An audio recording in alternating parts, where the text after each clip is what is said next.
Hi everyone.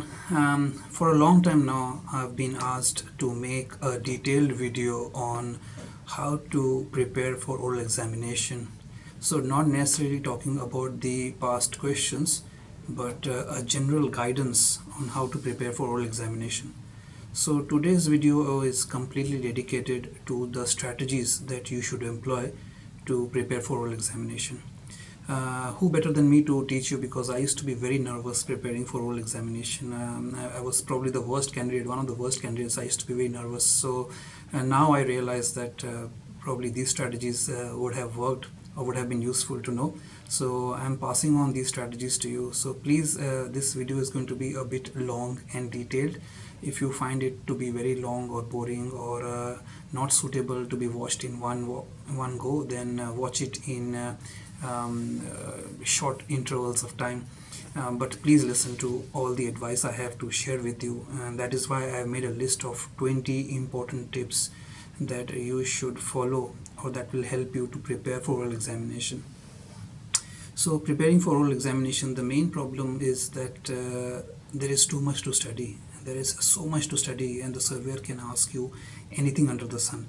Now remember, today what I talk about is relevant whether you are going for second mates, chief mates, masters orals, whether it's engineering side, it doesn't matter. These strategies and tips will help you to prepare for oral examination. So the problem with the oral examination is that there's too much to study, so much to study that we don't know where to start from, and sometimes we may feel overwhelmed, not knowing what to do, and end up not really studying much. So here I'll tell you now what to do. How do you start studying for oral examination? So the first thing that you should be doing to start your oral examination is downloading a syllabus for oral examination, depending on the country where you're going for orals. So I can show you an example here. This is of course in Australia. In Australia, you can go into the AMSA website and you can type in syllabus for orals, and this is what you will get. I can show you here, syllabus for orals. And this is appendix 1 only. There are 3 appendices like this. So this is appendix 1, then we have appendix 2, and then we have appendix 3. Now you can read the titles and you can find out which appendix is for you. So appendix 1 is for oral exam for master and chief mate unlimited and master and chief mate under 3000 gross tonnage. Appendix 2 is for master under 500 gross tonnage and mate under 500, and appendix 3 is for the second mates and mate under 500 gross tonnage, watchkeeper level only, so for second mates and third mates. So depending on that, you can go into the certification, or you can go into the appendix and find out the syllabus for orals. That is the first important thing. So in this syllabus for orals, everything is detailed, right from operations, standards of watchkeeping, bridge equipment, navigation charts and publication, stress and stability, cargo work, ship handling, prevention of pollution, emergency situations, dry docking, search and rescue, shipboard equipment, collision avoidance. Everything is detailed here, and the relevant points are given as to what you should be knowing if you are going for oral examination. So that is the first thing that you will do. You will download the syllabus and make sure that you have the syllabus ready at hand with you, and make sure that you pretty much cover this syllabus. You can't know everything about everything that is listed here, but even if you know a few things about each of them, that is a way to start. Alright, and then you can start taking what you know, what are the areas that you should be focusing on, so on and so forth. Alright, now one thing you will see is if you compare these appendices, you will see many of these areas are quite common, except that of course for mates and masters it goes more into a management level, but many of these topics are common and some of these topics are overlapping, so it doesn't matter. The topics may be common and the items listed in these topics may be common, but the level at which they will ask you the question and the level at which you will answer, you will have to answer depending on whether you are a second mate or chief mate or a master. That varies, so you have to study at the appropriate level. Alright, so don't think it's the same syllabus. The level at which you answer it will depend, and I'll talk more about that later on. Alright, so that is the first thing, download the oral syllabus. That is my first step. The second thing is, now you've got this oral syllabus and still it's a lot, and now you don't know what to do with this huge syllabus that you've got. So then what you do is you get the past questions that are being asked of candidates. I've been sharing a lot of these past questions in my channel, as I get them from the students or my friends who are surveyors now in UK and India and Singapore and Australia. They pass on the questions to me, I pass it on to you guys. So make a list of those questions and start mapping these questions with the syllabus here. So you've got the list of questions, you've got the syllabus here, and start putting the questions in the appropriate sections of the syllabus, making sure that you are pretty much covering what is being required. So you will know that in each of these areas what questions are being asked of you when you see the past questions. So the more past questions you get, the better it is. So all these past questions should be your guide to preparing for oral examination. That is what should guide you. So if you're studying for rules of the road, or you're studying for ship handling, or you're studying any other topic, and you can't remember everything, then look at the past questions and see what is specifically being asked in ship stability. They won't be asking you about to solve questions or numericals. What are they asking you? Are they asking you about center of gravity, movement of the center of gravity, lifting of heavy lift cargoes? Are they asking about specific rules in the rules of the road? Although I'll talk about rules of the road later on. So start mapping the past questions with the syllabus, and then that will be another way to guide you in your study, so you know exactly what to focus on, or what are the areas that the surveyor is focusing on. Alright, so that is my tip number 2. My tip number 3 is that if you are, whether you are second mate or chief mate or master going for orals, it doesn't matter. You have to know the rules of the road like the back of your hand. You have to make your rules of the road your Bible, your Gita, your religious book. You have to make sure that you know it very well, inside and out. It doesn't matter even if you are going for your master's orals, because what happened with me was when I went for my master's orals, I had studied everything, focused on everything, but I did not focus so much on rules of the road, and I did make one big mistake. I could not remember a rule. So my advice to you would be, please do not underestimate rules of the road, and don't think that by studying once you know it. It's not about memorizing. I've discussed this tips in a separate video, but it's not about memorizing the rules of the road. It's about you understanding it and applying it in situations. And these days, of course, they don't ask you to recite the rules of the road. They ask you to apply it in specific situations, and that will show the surveyors whether you know your rules of the road or not. So please focus on rules of the road. If you have no time to study anything else, you must study rules of the road, because if you mess up your rules of the road, it's very difficult for you to pass, even if you are a master or a chief mate, because you need to know your rules of the road. So that is my tip number 3. Please study your rules of the road. Number 4, when you start preparing for your oral examination, think about the time that you have got, whether it's in days or weeks, or it's in hours. Hopefully it will be in days and weeks, or sometimes even a month or so. And then initially you must target your weak areas. When you have some time to go, target your weak areas, areas that you did not do well in your written examination, or areas that you know that you are not very confident about. You've been staying away from it, you have been shying away from studying. There are always subjects like that. For me, it was engineering knowledge or ship construction. I didn't like much engineering knowledge and ship construction, so I used to shy away from it. When you're going for master's orals, you have to learn about engineering as well, not so much for deck watch keepers or chief mates. So target your weak area, study a little bit about each. So even if it's very difficult for you to understand, like magnetism or something like that, study something about it briefly, at least know a little bit about it, so that you can talk about it if you are asked. When you have more time, when you start getting closer to the due date of your orals, when you have less time available, say a week or 10 days, you have to start working on your strong areas. So what many students do is they don't work on their strong areas because they are very confident that they know everything. I don't advise that, because if you think something is your strong point, your strong areas, you should work even more on it, because then you have the confidence to talk about it, and also to lead the surveyor into these areas and talk more about it and show your knowledge. So it's very easy to forget things. So when you get closer to the date, start working on your strong areas. It's better that you know a lot about some of the areas than know nothing about many areas, right? So it's better. So when you have a lot of time, target your weak areas, and when you get closer to the date, target your strong areas. Make it even more stronger. Make the knowledge even more robust. That is my tip number 4. Of course, you all have different ways of studying. Not saying that this is what you should do, but this is what I recommend. Tip number 5. There are 20 tips to go, so long time to go for this video. If you are already bored, stop the video now. You can come back and watch it later. So tip number 5 is that the surveyor will definitely start off by asking you about, not definitely, but somewhere during your oral examination, he may ask you about your last ship that you have sailed on. And that is important and also not important. Why is it important? Because the surveyor will expect you to know everything about those ships. Now he has your details with him, so he knows the kind of ships you have been sailing on. So if you have been sailing on, say, container ships or cargo ships or tankers or offshore vessels, you should be knowing everything about those vessels because you have been sailing on it. So you should pretty much know everything. You can't know everything about the vessel, but you have to be really strong in knowledge wise in those type of ships. So you have to know about those ships. So better you study those ships as well.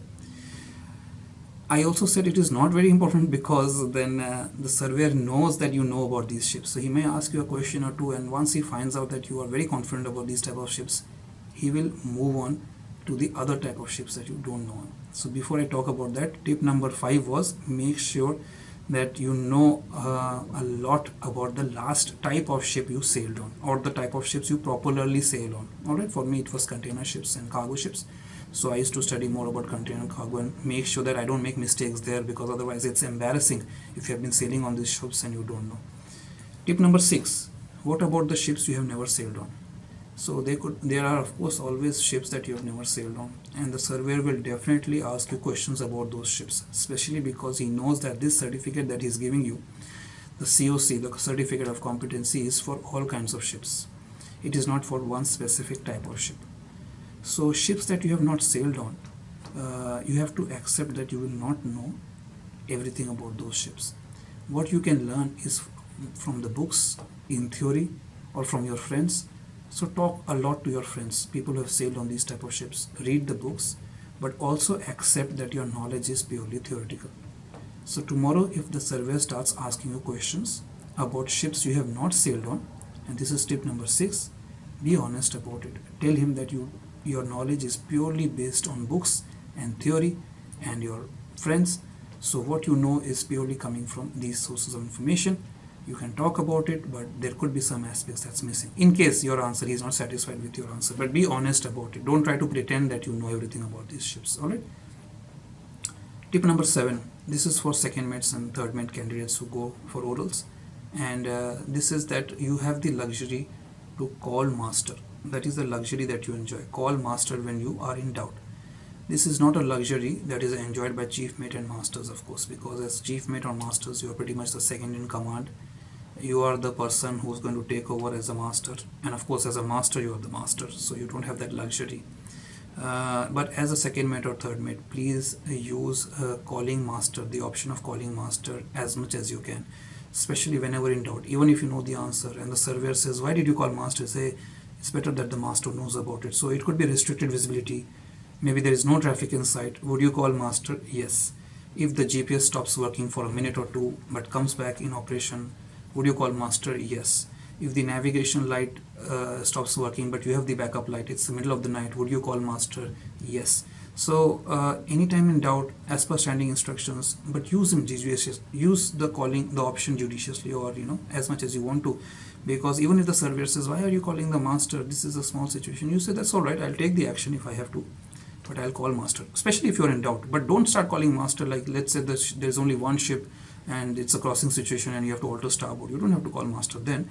But if any kind of situations, like you see a vessel aground but it's open sea, deep waters, but you see a vessel aground, what would you do? Turn the vessel around, call master. So as much as you can, if you find yourself in any situation, maybe you are supposed to sing a recon or a buoy, you did not see it as per your chart, but you did not see it visually, what would you do? Call master. So please use the call master option as much as you can as a second mate and third mate, because the surveyor wants to see whether you can be trusted as a watchkeeper on the bridge, whether the master can trust you on the bridge or not.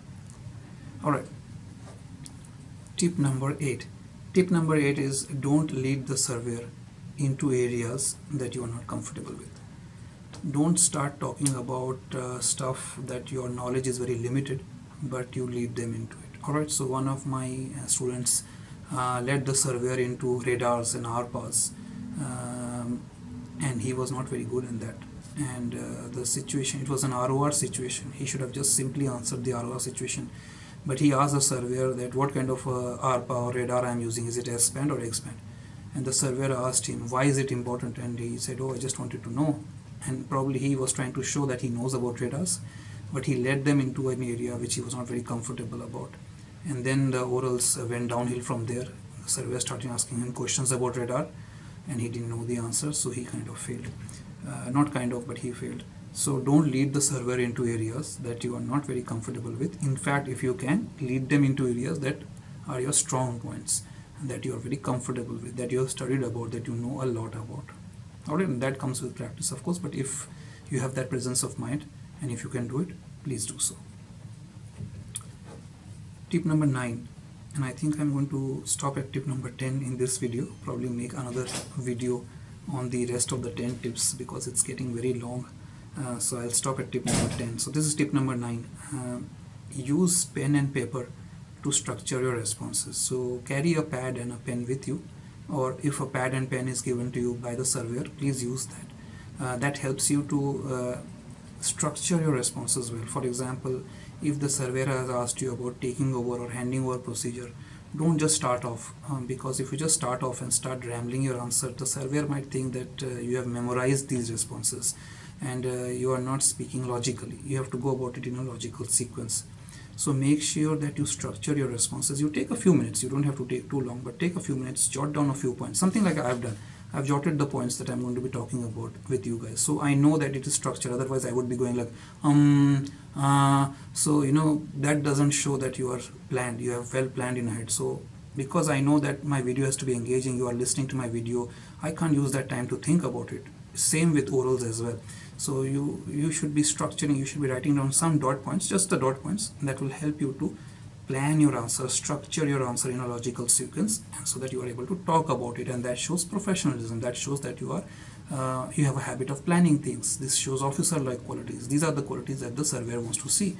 So even if the surveyor doesn't say that use the pen and paper, just ask him can I use the pen and paper, can I get a couple of minutes? And I'm sure most of the surveyors will be very happy to give you a couple of minutes, provided it's not too long. So make sure you use that option, structure your responses. It is not only important to answer the question, it is also important how you answer it. So the more structured response you give, the better impression you make on the surveyor. Finally, my last tip is listen to others, but don't trust them blindly. So one thing that the students do is, of course, they ask their friends on the questions being asked and how is the surveyor, and they frame their perception or their opinion about the surveyor and the questions being asked based on what their friends tell them. Now, of course, you may have trustworthy friends, but I still say that don't trust them completely, because they may be telling you stuff based on their perception, based on their understanding and their assessment of the situation. You were not in the room, so you don't know what happened there. They might have said something to make the surveyor angry, and then they come out and tell you the surveyor is always angry. Or they might have led the surveyor into an area, and the surveyor may have started questions about those areas, and you start to think, oh, I have not studied this area, maybe I should start studying.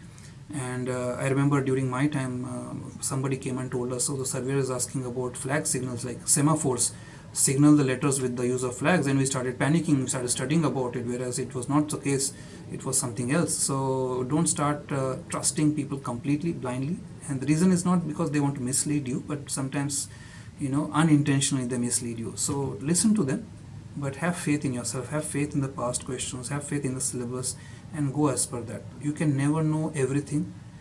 You have to accept that you will never know everything, but if you go about it in a planned way, then you will feel more confident about it. So this is my tip number 10.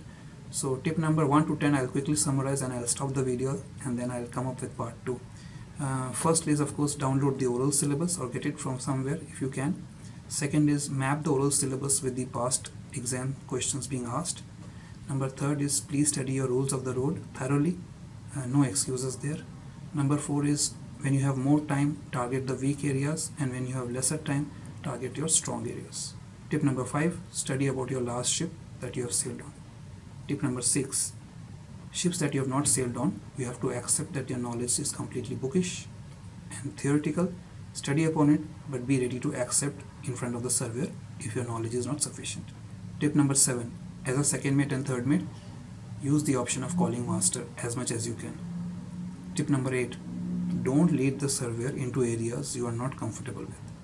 Tip number 9, use the pen and paper to structure your responses. And tip number 10, listen to others, but don't trust them blindly. Thank you for watching, guys. I'll record part number 2 straight away right now, and I'll upload it for you guys. Please watch that video as well. There will be 10 more important tips to help you prepare for oral examination. Thanks for watching, guys. All the best with your orals, and trust yourself. Bye.